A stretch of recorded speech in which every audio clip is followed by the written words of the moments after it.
Samantala, dating reporter patay ng pagsasaksakin ng isang negosyante sa Baguio ng Rodriguez, Rizal. Mula sa FM Luzon, may detalye, Idol Edgardo Maceda.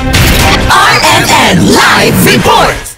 Patay ang isang barangay tanod na dating mamamahayag na residente ng barangay San Rafael, Rodriguez, Rizal. Ayon sa ulat ng Rodriguez Municipal Police Station, alas 4:40 ng umaga noong Hulyo 23 sa Sitio Wawa na ang biktima at ang suspect ay kapwa mali sa isang tindahan. Sa hindi malamang kadahilan ay bigla na lamang pinagtataga ang biktima na nagtamo ng mga sugat. Magagat isinugod sa pagamutan ng biktima pero diniklara itong dead on arrival. At sa sinagawang follow-up operation ng mga kapulisan ay naaresto ang negosyanteng si Alias Vic ng Sitio Sapa ng nasabing barangay. At sa pagsasagawa ng investigasyon ay sinuko ng live-in partner ng suspect ang cellphone nito na nakita sa video ang pananaga ng suspect. Sa interview natin sa Rodriguez MPS personnel, parehong lasing ang dalawa at hindi rin malaman ng suspect kung bakit nagawa niya ang pananaga sa biktima. Kasama mo sa RMN Calabarzon and 106.3 IFM Lucena, Idol Edgardo Maceda, Tatak RMN!